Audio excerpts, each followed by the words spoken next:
Hey guys, Eddie Smith here from Auckland, New Zealand, and I thought I'd give a rundown on what it's like going keto in New Zealand.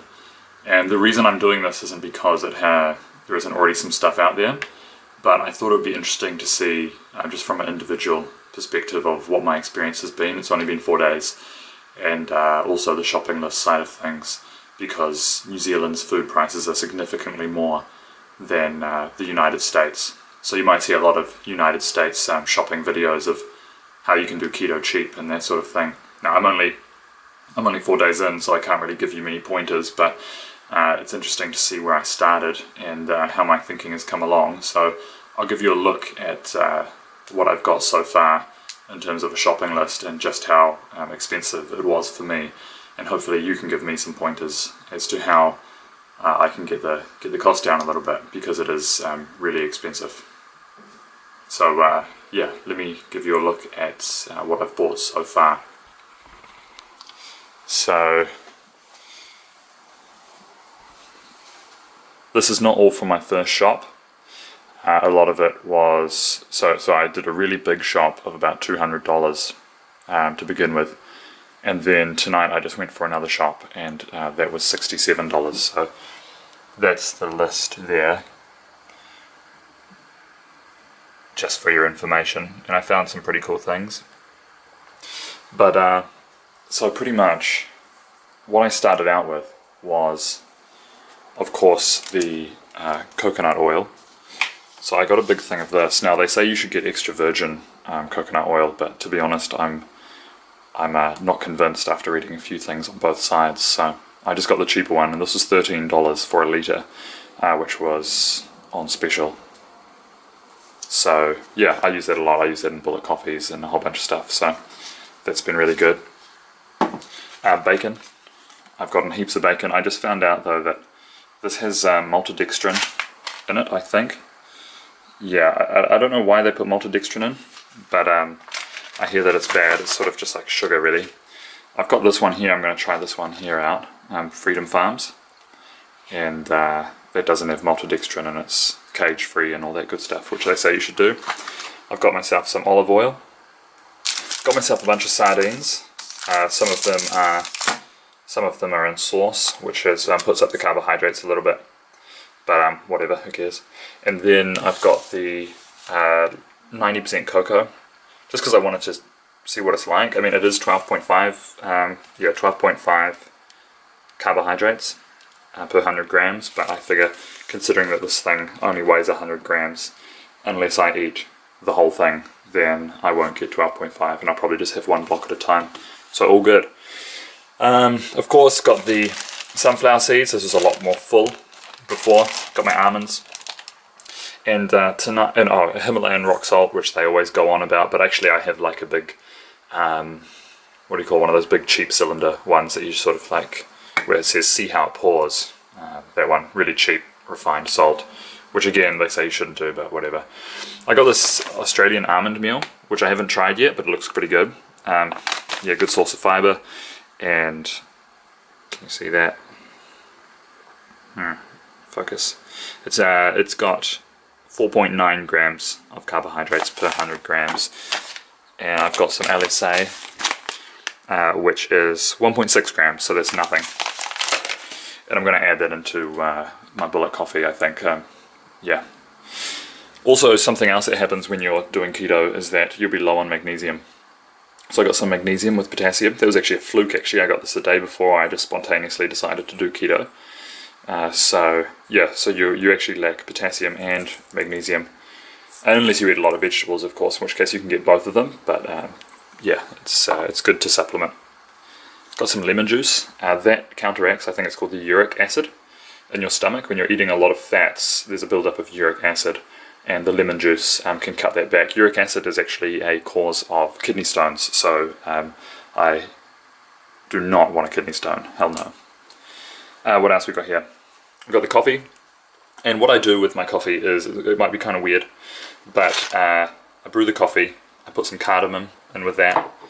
I also put some of that cinnamon in there, and I also put some turmeric in there as well, which is supposed to be great for anti-inflammatory properties.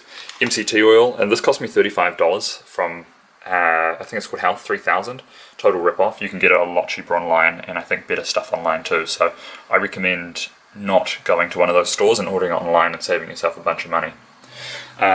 Mushrooms are great on a keto diet. I can't remember why, but there's something good about them. I've got some bok choy, which is also really good.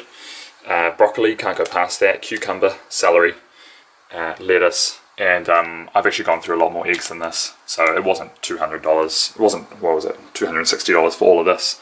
It was actually all of this plus a bunch of steak, a bunch of free-range chicken, and a bunch more bacon as well. So I've gone through a lot of bacon, which is awesome. As you can see, just from looking at all this, if you live in New Zealand, you'll probably realise that this is not cheap. Like, this is all the most expensive crap you can buy. Especially, I mean, other countries don't understand, I don't think, but like mushrooms, even celery, like this was like $3.50 for this, I think, or maybe it was more. The cucumber, it's like $4 for a, not this, but for a whole, like, telescopic cucumber, which is a rip-off. It's so expensive. Broccoli's not bad, it's 2 for $3.50. The lettuce, I think, is about $3, the iceberg lettuce. But then you get to stuff like this, and each one of these items is like $4. So $4 NZ, for those watching, is, I would say, about $3 USD. It depends on the exchange rate. But stuff here is so expensive. I got really lucky with this because this was, can't remember now, like $5.50, and this was $4 on special. So that was like quite a big special, quite a big reduction. The almonds that I got, so 600 grams, sorry, that was, I'm trying to think now, like $9 or more. It's not that cheap. Sunflower seeds are a pretty good option. They're not expensive, and I burned through a few of those, although you don't want to have too much of them because they do contain some carbs. I actually quite like sardines, so if you don't like sardines, I'm not sure what you'll do there. And yeah, so that's pretty much what I've got so far.